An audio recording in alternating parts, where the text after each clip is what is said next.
یہ 2 رکعتیں جو نماز حاجت کی ہوتی ہے تو نماز کے پڑھنے کے طریقے میں کوئی فرق نہیں. بہت سے لوگ سمجھتے ہیں کہ نماز حاجت کے کوئی خاص طریقے ہیں، لوگوں نے پتہ نہیں گھر بھی رکھے ہیں اور اپنی طرف سے، اور بعد میں کچھ صورتیں متعین کر رکھی ہیں کہ پہلی رکعت میں یہ پڑھے دوسری رکعت میں یہ پڑھے. تو حضور اقدس سرور دو عالم صلی اللہ علیہ وسلم نے جو نماز حاجت پڑھنے کا طریقہ بتایا اس میں کوئی الگ طریقہ نماز کا نہیں، نماز اسی طرح پڑھی جائے، کسی صورت کی بھی تعیین نہیں، کسی صورت کی بھی حضور اقدس صلی اللہ علیہ وسلم نے تعیین نہیں کرنا. اور البتہ بعض بزرگوں کے تجربات ہیں کہ بھائی یہ صورت پڑھ لیں تو بعض اوقات زیادہ فائدہ ہوتا ہے، تو اس کو سنت سمجھ کے مت کرنا، کیونکہ سنت سمجھ کے کر لیا تو وہ بدعت ہو جائے. ہاں یہ سمجھ کر کہ بعض بزرگوں کے تجربات ہیں، ان تجربات میں یہ بات بھی داخل ہے کہ پہلی رکعت میں یہ پڑھے دوسری رکعت میں یہ پڑھے. تو میرے حضرت فرمایا کرتے تھے کہ بھائی جب کبھی ایسا ہو تو پہلی رکعت میں سورہ الم نشرح اور دوسری رکعت میں اذا جاء نصر اللہ پڑھ لیا کرو. یہ مطلب نہیں کہ یہ پڑھنا سنت ہے نماز حاجت کی، خوب سمجھ، بلکہ یہ ہے کہ تجربے سے یہ پتہ چلا ہے بزرگوں کو کہ بھائی ان صورتوں کو پڑھنے سے کچھ زیادہ فائدہ ہو جاتا ہے. واللہ اعلم. تو کوئی پڑھ لے نہ پڑھے تو کوئی سنت کی کوئی خلاف ورزی اس میں لازم نہیں آتی، جو سورت چاہے پڑھے. تو نماز کا کوئی خاص طریقہ نہیں، نماز اسی طرح جیسے عام نماز کا، بس دل میں شروع میں نیت ہے یہ کہ میں یہ نماز حاجت کے طور پر پڑھ رہا ہوں. یہاں یہ بھی عرض کر دوں کہ آج کل لوگوں میں مشہور ہی ہو گیا ہے کہ ہر نماز کی نیت کے کچھ الگ الفاظ ہوتے ہیں، اور جب تک کہ وہ الفاظ نہ کہے جائیں اس وقت تک نماز نہیں ہوتی. چنانچہ ہر وقت آدمی پوچھتا رہتا ہے کہ فلاں نماز کی کیسے نیت ہوتی، فلاں نماز کی کیسے نیت ہوتی. لوگوں نے وہ الفاظ باقاعدہ نماز کا حصہ بنا رکھا. ایک لمبی چوڑی ایک عبارت ہر ایک آدمی نماز سے پہلے پڑھتا ہے کہ نہیں؟ مجھے تو یاد بھی نہیں کیا ہوتی کہ نیت کرتا ہوں میں 2 رکعت نماز کی پیچھے سے امام کے واسطے اللہ تعالیٰ کے منہ میں کعبہ شریف کی طرف الاخری لمبی چوڑی یہ بنا رکھی ہے. خوب سمجھ لو کہ نیت یہ الفاظ نہیں ہے، نیت تو دل کا نام ہے، دل کے ارادے کا نام. جب دل میں ارادہ کر لیا کہ میں ظہر کی نماز پڑھنے جا رہا ہوں، نیت ہو گئی. میں نماز جنازہ پڑھنے جا رہا ہوں، نیت ہو گئی. میں نماز عید پڑھنے جا رہا ہوں، نیت ہو گئی. میں نماز حاجت پڑھنے جا رہا ہوں، دل میں نیت ہے، ہو گئی. اب یہ الفاظ زبان سے کہنا نہ ضروری ہے، نہ واجب ہے، نہ سنت ہے، نہ مستحب ہے، زیادہ سے زیادہ جائز ہے. بس اس سے زیادہ کچھ نہیں. اور بہت سے لوگوں کو دیکھا نماز کھڑی ہے، امام رکوع میں چلا گیا اور ابھی وہ صاحب ان کی نیت کے الفاظ ہی پورے نہیں ہوئے اور اتنے میں وہ رکوع سے اڑ بھی گیا امام. تو وہ سمجھتے ہیں کہ جب تک یہ الفاظ زبان سے نہیں نکالوں گا اس وقت تک نماز درست نہیں ہوگی. یہ بڑی غلط اور غلط فہمی ہے اور جہالت ہے. نیت نام صرف دل کے ارادے کا. لوگ پوچھتے ہیں کہ جی سر میں صلاۃ الحاجت پڑھنا چاہتا ہوں، صلاۃ الحاجت کی نیت کیا ہوتی ہے؟ ارے بھائی صلاۃ الحاجت کی نیت یہ ہوتی ہے کہ اللہ میں دل میں ارادہ کر لے کہ میں صلاۃ الحاجت پڑھ رہا ہوں، ہو گئی نیت. اس کے لیے کوئی الگ الفاظ مخصوص نہیں، نہ الفاظ مخصوص نہ کوئی طریقہ مخصوص. 2 رکعتیں جس طرح عام نمازیں پڑھی جاتی ہیں اسی طرح پڑھیں. حضور اقدس نے یہ بتایا بڑی جلدی رکعتیں، کوئی الگ طریقہ نہیں بتایا. راحتیں اور نعمتیں ملک ہے اس کا انتظام کرنا، اس سے تکلیف کی شدت میں بھی کمی آتی ہے. تو یہ جو حضور اقدس صلی اللہ علیہ وسلم تلقین فرما رہے ہیں کہ دعا کرنے سے پہلے حمد و ثنا کرو. کیا مانا کہ جو حاجت پیش کرنے جا رہے ہو اس کے علاوہ جو بے شمار نعمتیں اللہ کی مبذول ہیں پہلے ان کا استحضار کرو، ان کا استحضار کر کے ان پر شکر ادا کرو، اس کی وجہ سے اللہ کی حمد و ثنا کرو اور پھر اپنی دعا اپنے حاجت پر یسنی علی اللہ. مجھے یہ توجیہ زیادہ ذوقی اعتبار سے بہتر معلوم ہوتی ہے کہ آدمی حقیقت میں شکر کا جذبہ پیدا کرنا ہوتا ہے. پھر کیا کریں؟ اللہ تبارک بتا رہا ہے کہ حمد و ثنا کرنے کے بعد فرمایا وَلْيُصَلِّ عَلَى مُحَمَّدٍ النَّبِيِّ صلی اللہ علیہ وسلم. اس کے بعد درود شریف نبی کریم صلی اللہ علیہ وسلم پر درود بھیجو اور خود فرما رہے ہیں سرکار دو عالم طرف مجھ پر درود بھیجو. کیوں؟ نبی کریم صلی اللہ علیہ وسلم کی شفقت اور رحمت پوری امت کے افراد کے اوپر ایسی ہے کہ چاہتے یہ ہے کہ جو میرا امتی حضور اللہ تبارک و تعالیٰ کے حضور دعا مانگے تو وہ دعا رد نہ. تو ساری کائنات میں کسی دعا کے بارے میں یہ گارنٹی نہیں ہے کہ یہ ضرور قبول ہوگی سوائے اس دعا کے جس میں نبی کریم صلی اللہ علیہ وسلم پر درود بھیجا جائے. درود کے قبول ہونے کی گارنٹی ہے. جب ہم درود بھیجتے ہیں کہ کیا مانا درود بھیجتے ہیں اللہم صلی علی محمد نبی الامی, تو کیا مانا اے اللہ رحمت نازل فرمائیے کس پر؟ محمد رسول اللہ صلی اللہ علیہ وسلم. یہ دعا ہے نا, یا اللہ رحمت نازل فرمائیے محمد رسول اللہ صلی اللہ علیہ وسلم. یہ ایسی دعا ہے کہ اس کے رد ہونے کا کوئی امکان نہیں. اس کی قبولیت کا وعدہ ہے, اس کی قبولیت کی گارنٹی, یہ ضرور قبول ہو. بلکہ جب ہم کہتے ہیں اللہ حضور پر رحمت نازل فرمائیے, ارے رحمت نازل ہے ہی ہے, پہلے سے ہے اور مزید ہونی ہے, یقینی طور پر ہونی. تو حضور جب فرما رہے ہیں کہ میرے پر درود بھیجو, لیکن حضور چاہتے ہیں کہ یہ اپنی مراد مانگنے سے پہلے مجھ پر درود بھیج دے تو اللہ تعالیٰ اسے ضرور قبول فرمائیں. جب اسے قبول فرمائیں گے تو ان کی رحمت سے یہ بعید ہے کہ ایک دعا تو قبول فرما لے دوسری کو رد کر, جو ساتھ جائے گی وہ بھی انشاءاللہ قبول ہوگی.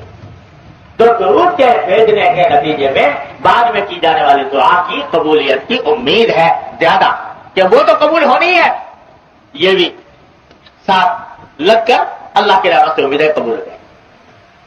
ایک وجہ, اور دوسری وجہ میں حضرت بیان فرماتا ہوں, حضرت ڈاکٹر صاحب صلی اللہ علیہ وہ فرماتے تھے کہ دیکھو, یعنی وہ ذوق کی بات فرمایا کرتے کہ میرے ذوق کی بات یہ ہے کہ حضور نبی کریم سرور دو عالم صلی اللہ علیہ وسلم کا عمر بھر کا معمول یہ تھا کہ جب کوئی شخص آپ کی خدمت میں کوئی ہدیہ لے کر آتا تو آپ اس ہدیے کے کا کچھ نہ کچھ بدلہ ضرور دیں. ایک آدمی کو ہدیہ لے کر آیا, کسی مناسب طریقے سے آپ اس کو دوسرا ہدیہ دے دیا گیا. ہدیے کی مکافات کوئی بھی ہدیہ لے کر جائے اس کی مکافات حضور احمد صلی اللہ علیہ وسلم کی یہ سنت. تو حضرت فرماتے ہیں کہ یہ درود شریف کیا ہے؟ یہ ایک ہدیہ نبی کریم صلی اللہ علیہ وسلم کی خدمت. اور حدیث شریف میں صراحت ہے کہ جب کوئی مجھ پر دور ہو مجھ سے, یعنی روضہ اقدس سے, اور وہاں سے میرے اوپر درود بھیجے تو وہ درود مجھ کو پہنچایا جاتا ہے. حدیث کے الفاظ یہ ہیں کہ جو میری قبر پر آ کر سلام بھیجے, سلام کرے تو میں خود سنتا ہوں, اور اگر کوئی دور سے درود بھیجے تو مجھے وہ درود پہنچایا جاتا ہے. فرشتے وہ درود مجھے پہنچانا. کیا پہنچا؟ ایک امتی کا تحفہ, ایک امتی کا ہدیہ نبی کریم صلی اللہ علیہ وسلم کی خدمت. تو ہمارے حضرت فرماتے تھے کہ ارے بھائی دنیا میں جب حضور کی سنت یہ تھی کہ کوئی ہدیہ لے کر آتا تو اس کی مکافات فرماتے تھے, اس کے بدلے میں کوئی اور ہدیہ آتا فرماتے تھے. تو امید یہ ہے کہ جب عالم برزخ میں حضور صلی اللہ علیہ وسلم کی خدمت میں اس امتی کا یہ ہدیہ پہنچے گا تو آپ اس ہدیے کی بھی بدلہ عطا فرمائیں گے. اور وہ بدلہ کیا ہوگا کہ یا اللہ یہ میرا امتی ہے جس نے میرے لیے یہ تحفہ بھیجا ہے, میرے لیے دعا کی ہے, اے اللہ میں اس کے لیے دعا کرتا ہوں کہ اس کی مراد پوری کر دوں.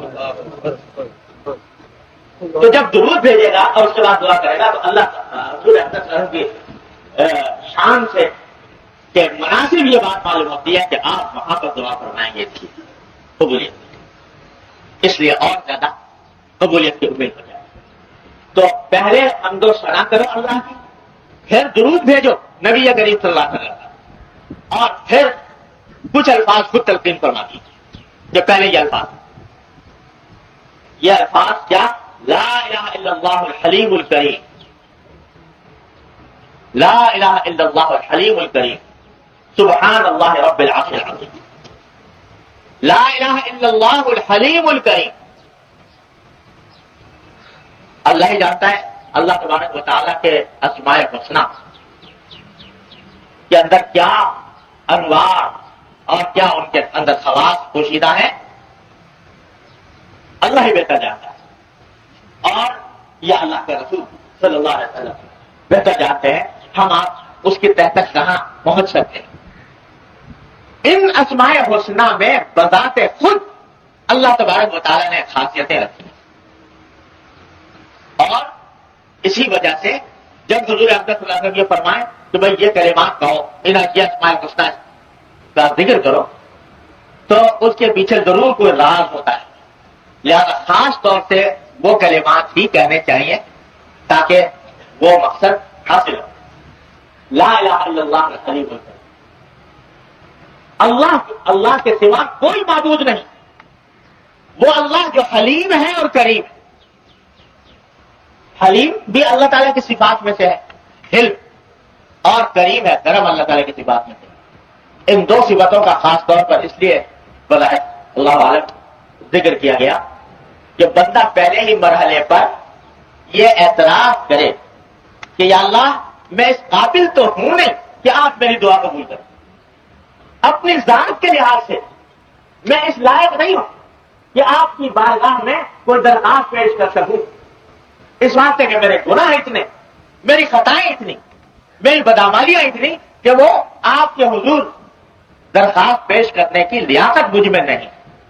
لیکن آپ کیونکہ حلیم ہیں، حلیم، حلم، بردباری آپ کی صفت ہے، اور اس کی وجہ سے آپ کتنا ہی کوئی خطا کار ہو، اس خطا کار کے خطاؤں سے آپ جذبات میں آ کر کوئی فیصلہ نہیں فرماتے، بلکہ اپنے صفت حلم کے تحت فیصلہ فرماتے۔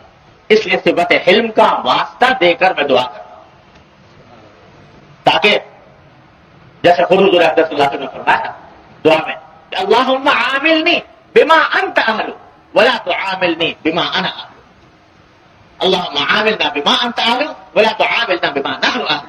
یا اللہ ہمارے ساتھ ہماری اہلیت کے مطابق معاملہ نہ فرمائی، بلکہ اپنی اہلیت کے مطابق معاملہ فرمائی۔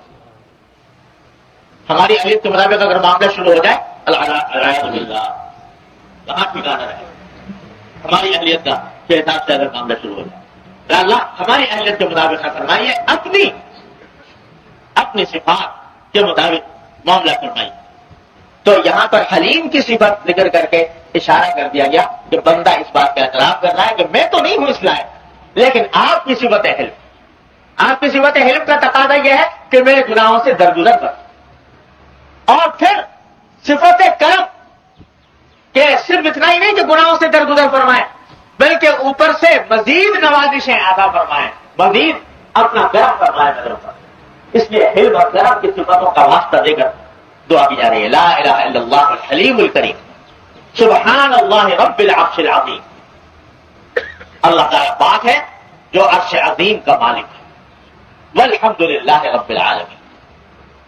یہ پہلے یہ کلمات ہے، اس کے بعد اللہم انی اسألک موجبات رحمتک، اے اللہ میں آپ سے آپ کی رحمت ان چیزوں کا سوال کرتا ہوں جو آپ کی رحمت کا موجب ہوں، وعزائم مغفرتک، اور آپ کی ایسی مغفرت کا جو پختہ مغفرت ہو اس کا سوال کرتا ہوں، والغنیمۃ من کل بر، اور اس بات کا سوال کرتا ہوں کہ اللہ مجھے ہر نیکی سے حصہ عطا فرمائیے، والسلامۃ من کل ذنب، اور ہر گناہ سے مجھے محفوظ رکھیے، اللہم لا تدع لنا ذنبا الا غفرتہ، اے اللہ ہمارا کوئی گناہ ایسا نہ چھوڑیے جس کو آپ نے معاف نہ فرمایا، یعنی ہر گناہ کو معاف فرمایا، ولا ہما الا فرجتہ، اور کوئی تشویش ایسی نہ چھوڑیے جو آپ نے جس کو دور نہ فرما دیا،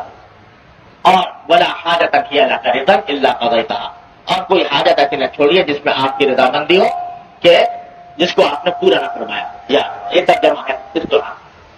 تو نماز کا تو کوئی خاص طریقہ الگ سے نہیں ہے، لیکن نماز کے بعد مانگے جانے والی دعا کے الفاظ نبی کریم صلی اللہ علیہ وسلم نے یہ ترغیب فرمائی۔ یہ میں اس وقت پڑھ دیے، لیکن مخصوص دعاؤں کی کتابوں میں یہ مناجات مقبول میں بھی ہے، اور دوسری مخصوص دعاؤں کی جو کتابیں ہیں ان کے اندر بھی ہے۔ یہ ہر مسلمان کو یاد کر لینی چاہیے. یہ چھوٹی سی دعا ہے، یاد کر لینی چاہیے کہ جب کبھی حاجت پیش آئے تو اللہ تبارک و تعالیٰ کے حضور یہ 2 رکعتیں پڑھ کر اور یہ دعا کرے. اس کے بعد پھر اپنی زبان میں جو مراد چاہتا ہے مانگے اللہ تبارک و تعالیٰ. تو امید ہے اللہ کی رحمت سے کہ انشاءاللہ قبول ہو. حدیث میں آتا ہے نبی کریم صلی اللہ علیہ وسلم کی سنت کے طور پر کہ کان نبی صلی اللہ علیہ وسلم اذا حزبہ امر فزع الی الصلاۃ، کہ جب کبھی آپ کو کوئی تشویش کا معاملہ پیش آتا تو آپ سب سے پہلے نماز کی طرف دوڑتے تھے. یہی صلاۃ الحاجہ، یا اللہ یہ بات مشکل آ گئی ہے اس کو دور کرنا. تو یہ ایک مسلمان کا کام یہ ہے کہ صلاۃ الحاجہ کی کثرت اپنے مقاصد. اور اگر کوئی ایسا موقع ہے کہ جس میں اتنی مہلت نہیں کہ آدمی یہ سارے کام کر سکے، وضو کرے اور پھر 2 رکعتیں پڑھے اور یہ دعا پڑھے، جلدی کے مقاصد ہوتے ہیں باہر، تو اس صورت میں بغیر ان 2 رکعتوں کے بھی اللہ تبارک و تعالیٰ سے یہی الفاظ انہی الفاظ کے ساتھ مانگی اور یا کہ اسے اپنے الفاظ کے اندر مانگی، لیکن اپنی ہر حاجت اللہ جل جلالہ کی بارگاہ میں پیش کریں.